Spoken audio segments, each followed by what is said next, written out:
Il territorio di Rovigo per i comuni più piccoli, Padova tra le città più grandi.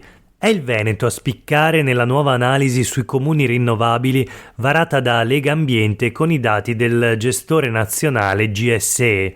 Il report sottolinea che il 2023 è stato, dopo una lunga pausa, un anno di forte incremento del fotovoltaico. E Padova, dopo Roma, è la città italiana che ha realizzato più impianti nell'arco dei 12 mesi, aiutata anche dai cantieri del Superbonus che incentivavano questo tipo di intervento. 1918 impianti in un anno, per una potenza installata di 15 megawatt.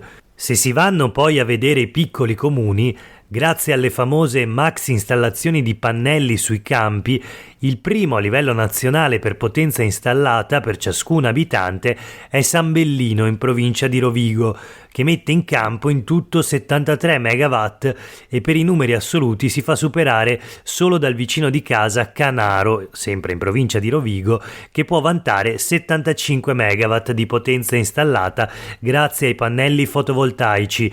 19 impianti sono stati installati l'anno scorso. Ovviamente a far schizzare i numeri verso l'alto sono gli impianti di pannelli a terra, in questo caso molto osteggiati dalle associazioni di categoria dell'agricoltura, tanto che il Veneto ha varato una legge per fermarli. Il portavoce delle minoranze Arturo Lorenzoni, esperto di energia, rilancia così: il fotovoltaico a terra è una risorsa per il Veneto, la regione deve darsi una strategia globale. Questo è Sveglia Veneto, il primo podcast dedicato all'informazione vista da nord-est. Io sono Jack Calcetto, oggi è giovedì 30 maggio 2024, la prima notizia del giorno riguarda il fotovoltaico, sul podio nazionale il comune di Padova e il Polesine. Questo è quanto risulta dall'indagine di Legambiente sui comuni rinnovabili. Abbiamo letto la notizia sul giornale di Vicenza di oggi. Dai dati del gestore GSE, il capoluogo patavino risulta abbia installato lo scorso anno quasi 2000 nuovi impianti. Soltanto Roma, pensate, ha fatto di più. E poi la questione del Polesine invece, dove c'è il record anche lì di impianti installati, il record del fotovoltaico, ma con modalità diverse. Sono i pannelli installati sui campi, una pratica osteggiata da alcuni, in particolare dagli agricoltori, ma al momento ha permesso a 2 comuni rodigini di essere ai vertici della classifica nazionale, scrive il giornale di Vicenza.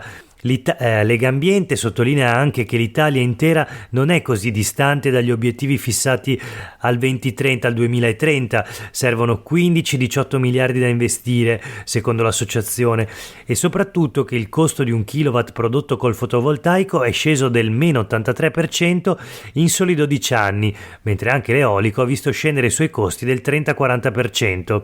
Insomma, le rinnovabili diventano sempre più convenienti anche da un punto di vista economico. Il Veneto figura al terzo posto nazionale per il fotovoltaico con una potenza installata di 3160 megawatt, di cui 900, cioè più di un quarto del totale, installati soltanto lo scorso anno. Inoltre sempre il Veneto, come da tradizione, è al secondo posto dietro la Lombardia per il classico idroelettrico, sempre nell'ambito delle energie rinnovabili. Proprio in questo settore, del resto, il Veneto vanta 2 tra i primi 10 comuni che hanno fatto altri investimenti lo scorso anno. Auronzo di Cadore, che ora vanta una potenza installata di 21,2 megawatt, mentre la Val di Zoldo ne conta 20,6. Infine, Legambiente mette in vetrina il famoso impianto di biometano ad Ariano Polesine, sempre in provincia di Rovigo, che, secondo l'associazione, crea futuro. Ma noi voltiamo pagina e proseguiamo con la rassegna stampa di oggi. Ci spostiamo sul Corriere del Veneto, che in primo piano sceglie di pubblicare una notizia che riguarda la tassa di ingresso a Venezia. Il ticket a Venezia funziona, tolti 10.000 turisti al giorno. Parola del sindaco Luigi Brugnaro, che dice: c'è meno caos nei giorni di bollino nero, finora il ticket d'accesso è stato un successo. E insomma, se Così stanno le cose, se davvero il contributo d'accesso da 5 euro ha tagliato di circa 10.000 persone al giorno gli arrivi a Venezia nei giorni clou, allora questa è davvero una grande notizia. Tuttavia leggiamo sul Corriere del Veneto che la stima è ancora a naso, ma ieri il sindaco lagunare Luigi Brugnaro ha voluto rivelarla per la prima volta in risposta alle ennesime domande sul ticket, partito ormai un mese fa, è arrivato a 17 giorni operativi. Leggiamo cosa ha detto Brugnaro. I risultati dobbiamo misurarli sui numeri, non abbiamo una serie storica precedente, ha detto Brugnaro, ma ho l'impressione che 5-10.000 persone le abbiamo tolte rispetto ai picchi che ci aspettavamo. Aver invertito un trend è tanta roba. Queste le parole di Brugnaro, quindi non ci sono i dati, ma ci sono delle sensazioni del sindaco di Venezia, che naturalmente ha tutto l'interesse ad affermare che il ticket stia in qualche modo funzionando dal punto di vista della gestione dei flussi turistici. Quello che sicuramente sta realizzando il ticket d'accesso a Venezia invece sono nuovi introiti per il comune, visto che soltanto nel primo fine settimana in cui è stato attivato il ticket d'accesso, il comune ha superato gli introiti che erano stati preventivati per l'intera stagione.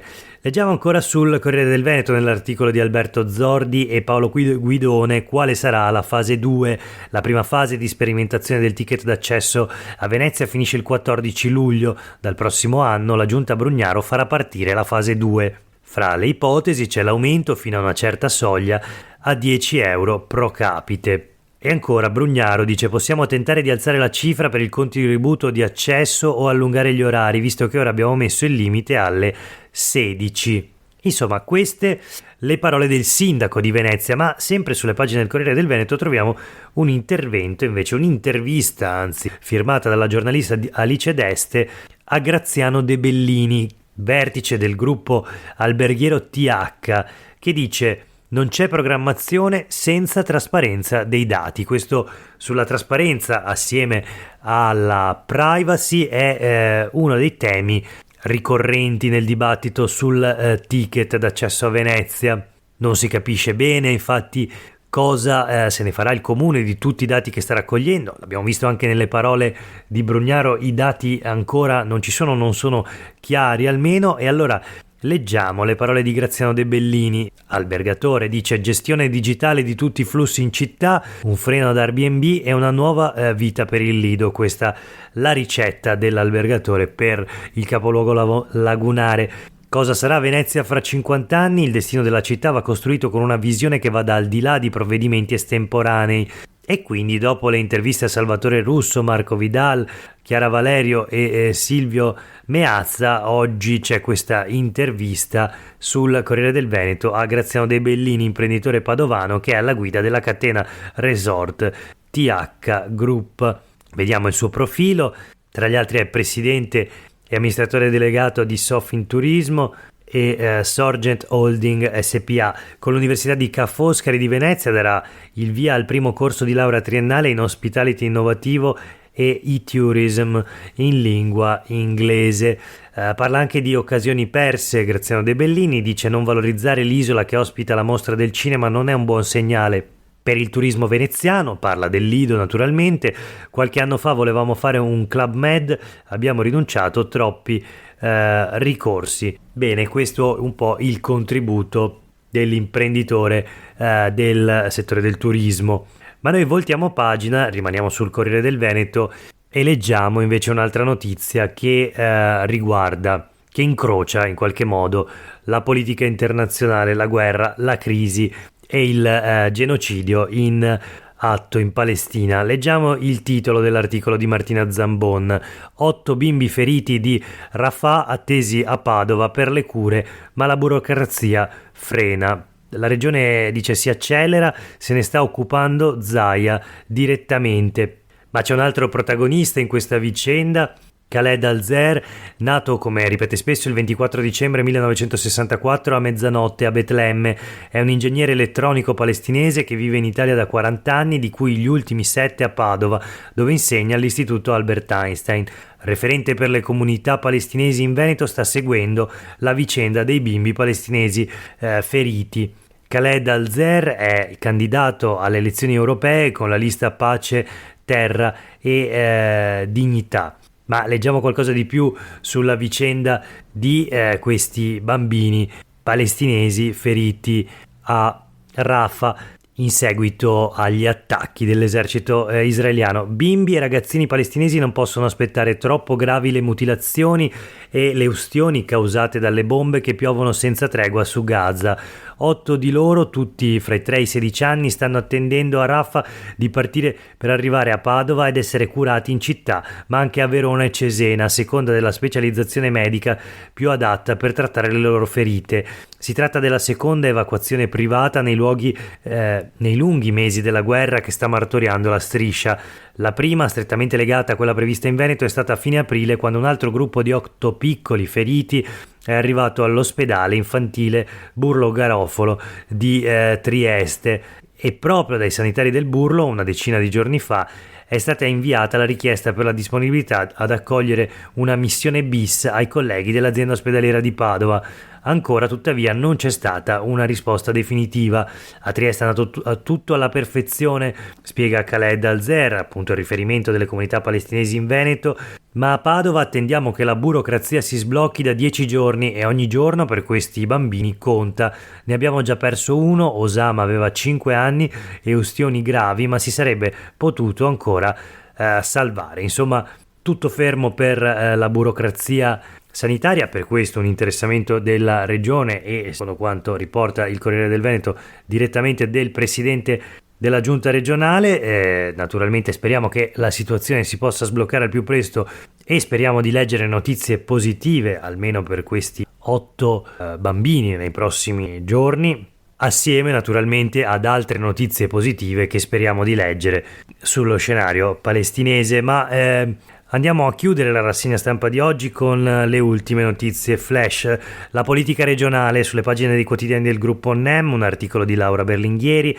Piano rifiuti la settimana prossima, il confronto tra i leghisti dissidenti. I 5 consiglieri della Lega decideranno se confermare le firme alla mozione, un testo che ha bollato come illegittima una delibera della giunta regionale. C'è uno scontro, infatti, come abbiamo detto nelle scorse puntate di Sveglia Veneto, tra alcuni consiglieri leghisti, consiglieri regionali, e l'assessore regionale all'ambiente e alla protezione civile Giampaolo Bottacin su una delibera legata al piano di gestione dei rifiuti. I contrari a questa delibera chiedono infatti di rivedere il progetto per la costruzione di 2 discariche per rifiuti speciali in provincia di Verona. Ebbene, per oggi è davvero tutto, grazie per aver ascoltato questa puntata di Sveglia Veneto. A tutte e tutti voi una buona giornata.